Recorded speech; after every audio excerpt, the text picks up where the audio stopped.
Olá, este é o segundo vídeo de uma série que eu estou fazendo sobre reuniões em relação a contratos. Porque provavelmente você já participou de alguma reunião que pareceu ser perda de tempo. Quando se negocia contratos, não é raro que isso também aconteça.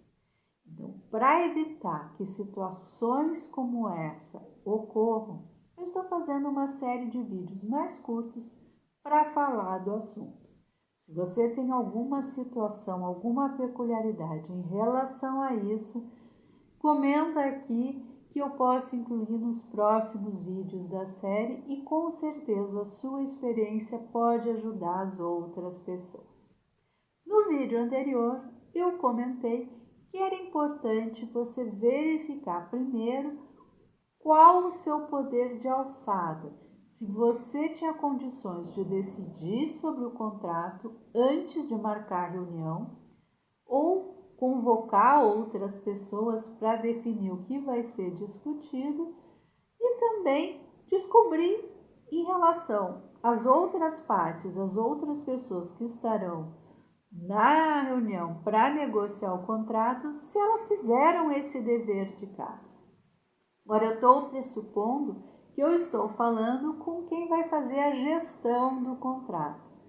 Às vezes, quem faz a gestão do contrato não é quem decide, mas é a pessoa que controla todo o histórico, o que está acontecendo até finalizar com a assinatura do instrumento ou com a decisão de que não vai sair o contrato.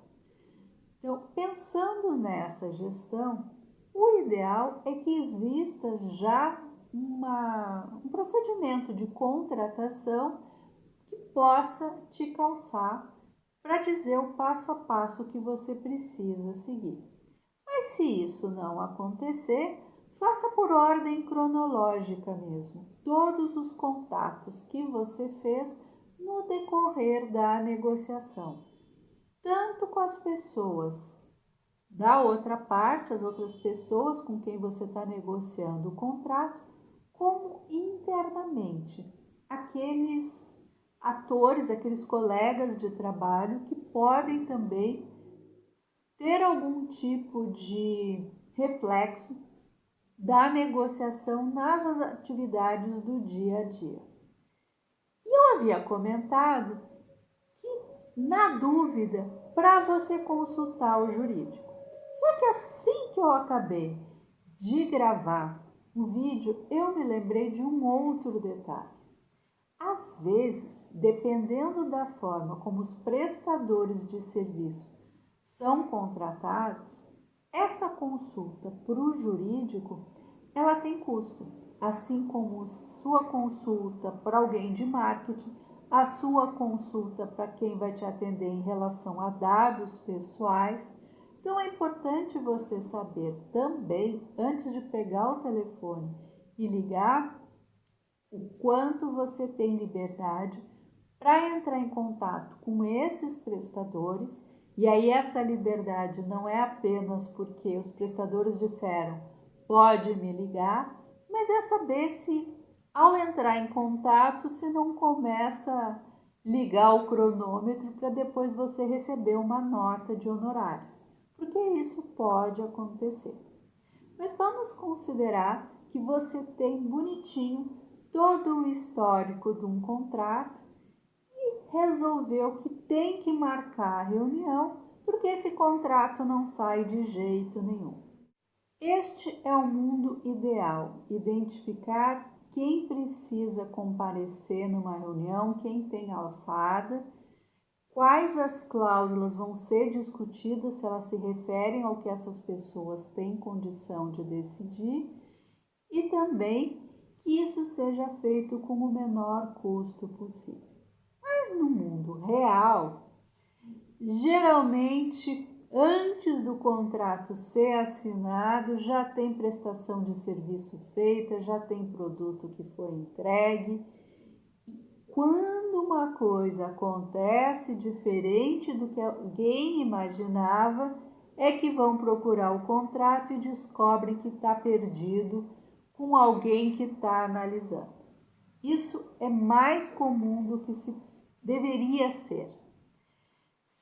Se você está nessa situação, a reunião que você vai fazer não precisa englobar todo mundo, porque sequer se sabe quais são os pontos que estão pendentes e que precisam ser negociados.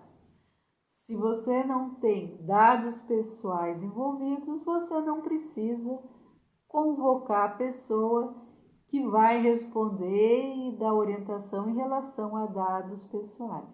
Se não tem verba de publicidade, você não precisa envolver o marketing e assim por diante.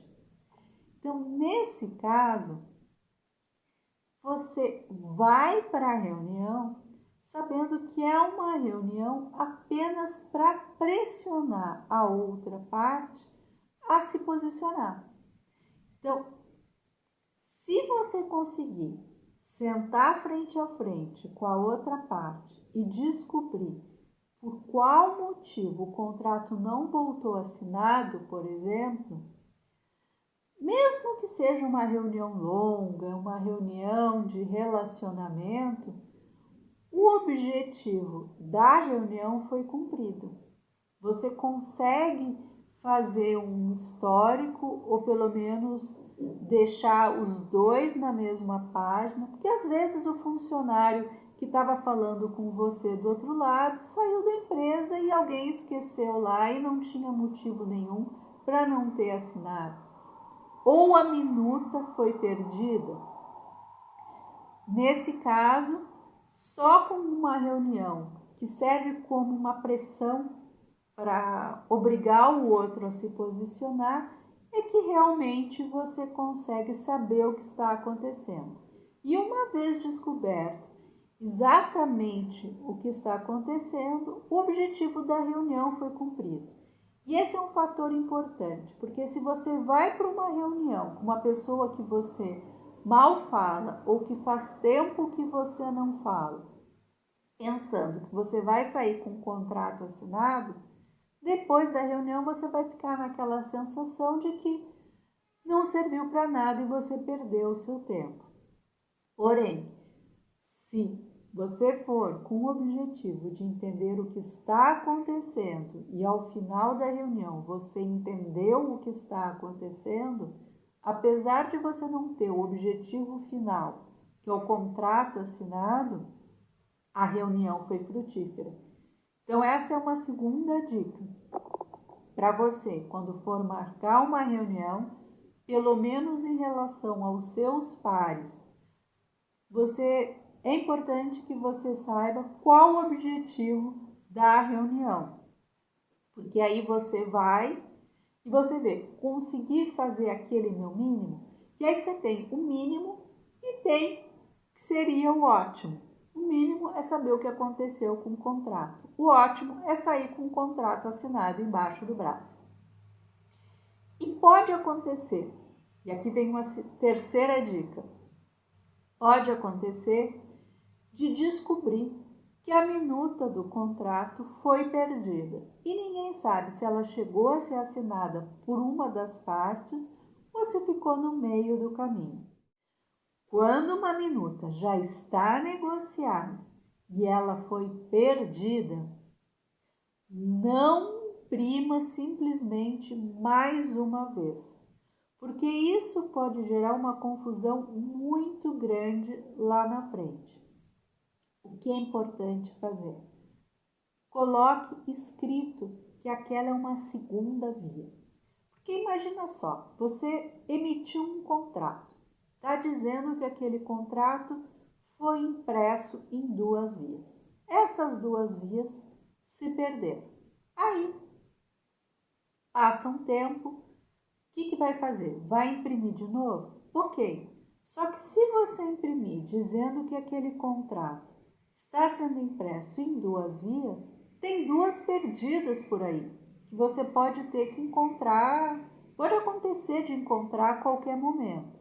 Então você coloca que aquela é uma segunda via. Assim, no futuro, se alguém ficar em dúvida, qual das duas assina? Ou porque tem um determinado contrato assinado só por um lado e não tem pela outra parte, quando você olha, você fala, ok, as duas minutas são iguais, ou às vezes parecidas, mas tem a mesma data e aqui é a segunda via que tem que ser cumprida. E aí você pode rasgar com segurança a primeira via. Então, é importante isso porque às vezes já aconteceu, é mais raro, mas já aconteceu, de eu encontrar um contrato assinado e aí mexendo nos arquivos eu encontro um outro contrato também assinado. Esses contratos têm vigência por prazo indeterminado, por prazo de 1 ano, mas a diferença de data entre eles é de 2, 3 dias. E aí vem a dúvida: será que são duas contratações ou é uma contratação que por algum motivo foi modificada depois? E aí você olha, os dois contratos são iguais.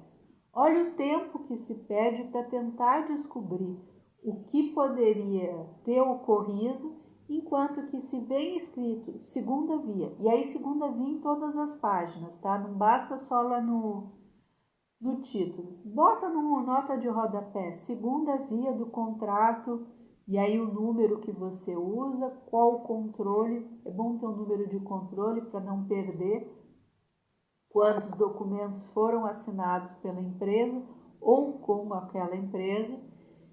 E aí, só batendo o olho, sabendo que é a segunda via, você fala, ah, ok, esse aqui é a segunda via, primeira via, eu vou rasgar. Então, a segunda via você não muda a data e você consegue com isso colocar, fechar direitinho o seu cronograma de assinatura.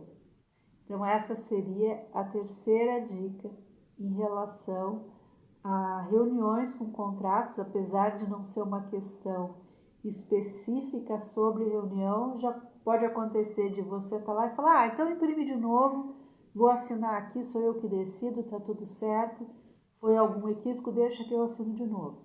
Se você vai assinar de novo, ou se você não lembra que já assinou e tem uma minuta antiga e já está resolvido toda a negociação, coloca ali que é uma segunda via para não gerar problema de interpretação, de depois aparecer uma outra troca de e-mails, alguma coisa diferente que você não sabe explicar o que é. No próximo vídeo eu vou falar da reunião em si, coisas que podem ser evitadas e que ajudam muito. E se você ficou até aqui comigo, vale a pena deixar aquele joinha para ajudar mais pessoas a terem acesso ao conteúdo. Compartilhe com as pessoas com quem você trabalha. Lembrando que se você tem alguma situação relacionada a isso que você queira compartilhar aqui, deixa no seu comentário que pode ajudar outras pessoas. Até o próximo vídeo.